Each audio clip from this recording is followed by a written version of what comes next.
آج رمضان مبارک کی 7 تاریخ ہے اور سورہ انعام کی آیت نمبر 82 کے حوالے سے درس قرآن کا عنوان ہے امن و امان کا مستحق کون ہے۔ اللہ رب العالمین نے فرمایا الذین آمنوا ولم یلبسوا ایمانہم بظلم اولئک لہم الامن وہم مہتدون، کہ جو لوگ ایمان لائے اور انہوں نے اپنے ایمان کے ساتھ ظلم کو نہیں ملایا تو یہی وہ لوگ ہیں جن کے لیے امن ہے اور یہی وہ لوگ ہیں جو ہدایت یافتہ ہے۔ یہ اس آیت کا ترجمہ ہے جس کے اندر جواب بھی موجود ہے، اور مزید اس آیت کی گہرائی میں جانے کے لیے اس کے آگے پیچھے کی آیات دیکھیں گے تو یہ آیت کریمہ ہے کہ ابراہیم علیہ السلام کی اپنے قوم سے مناظرے کے بارے میں، ان سے حجت کے بارے میں، جب اس کی قوم کے لوگوں نے ان سے حجت کی شرک پر، ابراہیم علیہ السلام جو انہیں توحید کی دعوت دے رہے تھے، قوم کے لوگ شرک پر اڑے ہوئے تھے، ان سے حجت کر رہے تھے، تو ابراہیم علیہ السلام نے کہا کہ میں ان لوگوں سے کیوں ڈروں جنہیں تم اللہ کے ساتھ شرک کرتے ہو۔ ڈرنا تو تمہیں چاہیے کہ تم اللہ کے ساتھ ایسے لوگوں کو، ایسی چیزوں کو شریک ٹھہراتے ہو جن کی اللہ نے کوئی دلیل ہی نہیں اتاری، تو بھلا بتاؤ اگر تمہیں معلوم ہے تو امن کا مستحق کون ہے۔ اور پھر آگے کی آیت بعض مفسرین کہتے ہیں کہ ابراہیم علیہ السلام ہی کا قول ہے، اور بعض مفسرین کہتے ہیں کہ اللہ رب العالمین نے گویا کہ ان کا جواب دیا کہ الذین آمنوا ولم یلبسوا ایمانہم بظلم،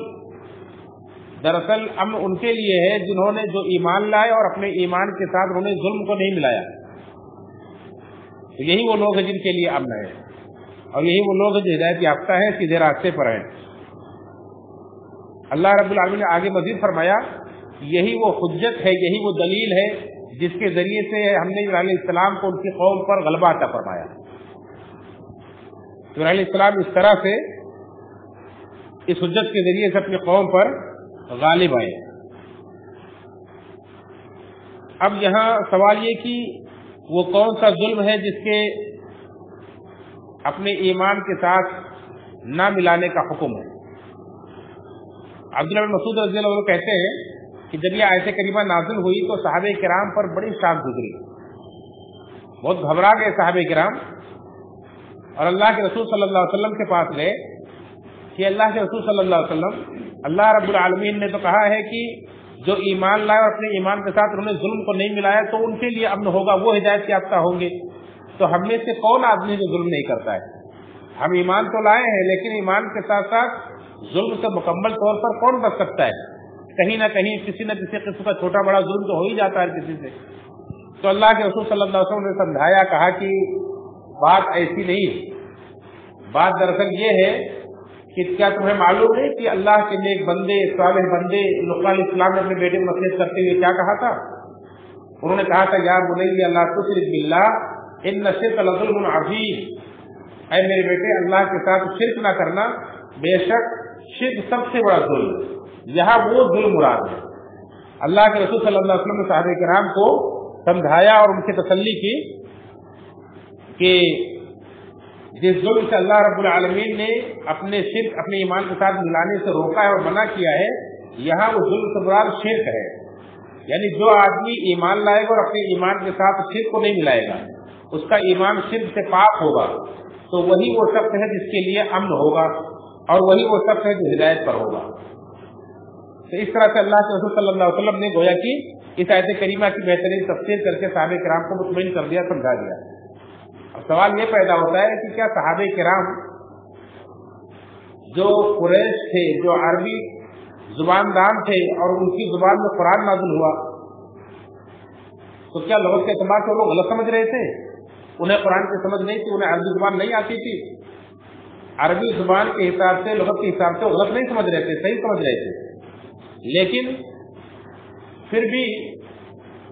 یہ اس کے ذریعے سے اللہ رب العالمین نے ہم اور آپ کو پیغام دیا